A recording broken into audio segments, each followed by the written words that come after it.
in Bangladesh, despite how much of support you get, the political divisiveness is so strong that no other party actually trusts you. So they didn't think Awami League was stable enough or trustworthy enough to hold free and fair election. So the largest political opposition, which is BNP, said that we can't fight without a caretaker government. So 2014 elections was held without BNP, which is the largest opposition. So it was a very one-sided, clearly, right? So the numbers were overwhelmingly large. And then, of course, came the next election, which is 2018, where BNP was persuaded by largely external players like USA to fight the election. So campaign had begun, a lot of things were unrolling, but the day the election was to be held, the night before, most of the ballots got, votes got cast.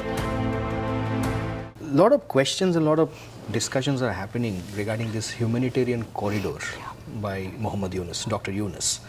I mean, he went to China and he gave a statement like the northeastern states of India are landlocked and we are the guardian of the ocean. After that, so many things happened in India, like news like the S-400 has been deployed in the Eastern Front, so we are in a war between Bangladesh, India and Bangladesh will going to have a war. I mean, this has never happened before. So what is the interest of US in it? Because we always hear the word US. Okay, so let's first tackle with the humanitarian corridor. Couple of months ago, when the Rohingya crisis was very severe, and also they had that earthquake, the UN actually had got out a report which talked about how the Rakhine population have absolutely no access to forget anything else, basic medicines and food. So it is in that context they had a report and they said, so who's the best one to give support? It is Bangladesh, was the immediate border. They had suggested a humanitarian corridor just for support supplies. Like essential supplies like medicine and food. That was what was on the card. And I also remember because some of my friends have been part of the track to events that took place to discuss the contours of this particular thing. What I understand went wrong, and I'm not really sure because nobody talks about it much, whatever I can see from the public domain, their foreign advisor, who's again a very capable person, he said that we have agreed to this. Of course, with the support of Professor Yunus, that wouldn't have happened otherwise. But the army wasn't consulted. Now, this is an external matter, right? I mean, across the border. So you clearly have to get the army on board. But Wakaruzzama said, no, we don't want that. Yes, he said that he had absolutely no idea what was happening. So the consultative processes were not there. BNP, which is the other party now, who's certainly very, has a prominence as we've not seen earlier, said that they were not. And for a important foreign policy decision, they should have been consulted, which is, something that everybody agrees to. So it is finally nobody actually agreed or signed on the matter. So controversies erupted even before they could actually decide on it. So the US bit here is, and I think that's been another conspiracy theory going around in here, is that US would use that corridor to move into Myanmar. Yes. Now, today we don't fight on horsebacks, right? Absolutely. So, given the kind of defense equipments which are at liberty. Like what Iran is doing on Israel. They don't need any land corridor to do that. Why do they need a land corridor? So it's a vague notion that we live in an archaic world. So that's my argument. If US wanted to do something in Myanmar, they don't need Bangladesh. They're far capable of handling the matter themselves. But in this case, it was of course because we also have seen when Myanmar for the last 2 more years going through that internal flux. China's gained prominence. China was always an important player there. So our reading was that US is trying to dilute that. Now, that's not the way US works, at least in my understanding. But so again, in this particular instance, I don't think so. But US had a very bad history, the Vietnam War. Of course. They can't fight on land. It was very evident. They can fight by air. That's right. They can use technologies, but whenever the geography is there, the sort of geography Bangladesh and Myanmar is having, it's very difficult to fight by using so which is probably the reason which gave to such speculation, but we've never had any clarity about US being part of this, because this was always a UN-led program. But everybody contorted it to saying that it was US, and then of course what we saw was that was another controversial issue was, I think he's a chief advisor to Myanmar or something, I'm not forgetting the thing. He was suddenly promoted or moved up as the NSN, National Security Advisor. Now Bangladesh never had that post earlier. So it almost seemed that US, who's the one who initiated something like that, and then of course we have it in other countries, that it was the US who, Khalil Rahman. Now he was again, as I understand it, that not popular in the political circles. You know, he was a technocrat, worked with the UN, very close to the interim and Professor Yunus. So naturally the other political parties are very upset that how do you give him such an important position without, again, you know, what is his background. So I think it was personal, it was lack of consensus, lack of consultation. That's what the corridor was. Now coming to the other point, now, you know, there are many Indian media reports talking about how Yunus went to China, but Yunus was wanting to come to India. Yes. India completely ignored the attempts that they were wanting to reach out. They were, I think, officially reached out twice or thrice that they want to visit India, because usually we've seen Bangladeshi leaders do come to India first in their, you know, international sojourns. So India was indifferent and they ignored it, didn't want to react to it. So he went to China. Now, this particular China visit was also part of a conference he's been attending for the last 4 or 5 years. It was a conference that he went to, and it is on the sidelines of that he met, you know, these Chinese leaders.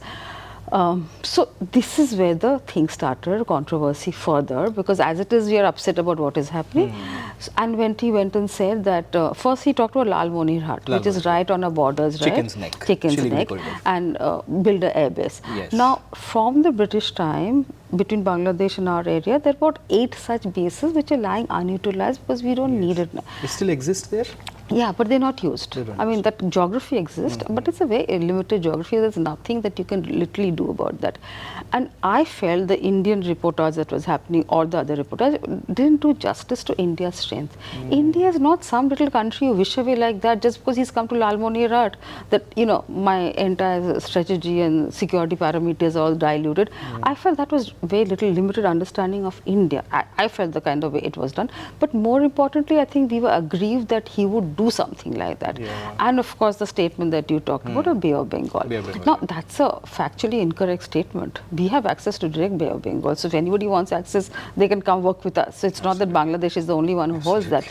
But I've also seen, and you know, we've seen Professor Yunus, who's of course at that point of time, the entire country rooted for him and wanted him to take over.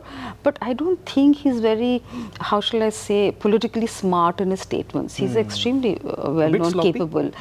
I don't know the word. I just think that he's probably, you know, moves off the briefs. And, you know, it's not a very structured, you typically political leaders, or, you know, you find people, he doesn't, he kind not of has a, enough. Yes, that's the issue. And here, when you have assumed a role of being an interim chief, clearly there was more expectation, and, you know, so I just felt that he was not being sensitive enough to India. And China and Bangladesh have always worked very closely. This is not the first time, and this is not the last time either. So whether it's, you know, whether you talk about the defense system, everything that Bangladesh has is more or less substantially been given from China. Now, we can argue they're second-class arms and it doesn't matter to us and all of that, but they wanted, China gave it to them. That's that. They've also, if you recall, during the initial days of the interim, there was a huge, again, for weeks it went on the Indian media about how they were placing some orders on Pakistan for some pistols or something like that. Now, those are, again, systems that they've done every alternate year, those kind of, you know, we've never talked about this. Also happened in the previous government, but it was not something that's important to us because we know they are not meant for us. Narrative is important. Exactly. So this is, and then we saw ISI chief coming to Dhaka, Bangladesh, and Cox's Bazar, and photo ops. See, ISI chiefs and ISI members and chiefs go around the world. But to do photo ops was clearly a messaging. But again, I think we were just unnecessarily overplaying it, because how is Pakistan in any position to do anything substantial with Bangladesh? And even when he was there, and somebody else came, I'm forgetting the high-level delegation that came from Pakistan, Bangladesh again raised the issue of apology, right? 71 issue. So Bangladesh is emotive. They are not going to let go of that. But Bangladesh and Pakistan want to work together, so I mean that's how they will. I mean, why should it become such a big deal? The big deal is here that we always feel our security issues are being hampered. Yes. That we are not clear, and in fact, many conversations that I've had personally with interim chiefs and advisors, they've always said that why would we harm India's security or strategic interest? How does it work for us? But our history with them is such that during the time of 2001 and 2006, when Khalida Zia was there, that we faced the worst. Absolutely. In Bangladeshi soil was used by all our insurgents. We've had external cross-border terrorism. Yes, external elements use Bangladeshi soil to hurt us. So we haven't been able to get over that. And there has been no assurance also in that sense. I think there's been no dialogue really for them to even tell us that, guys, we will not harm your interest. That was part 2 of the conversation. Stay tuned for the final part. For the time being, like the video, share it, and give your valuable feedback. And most importantly, subscribe to the Heritage Pod.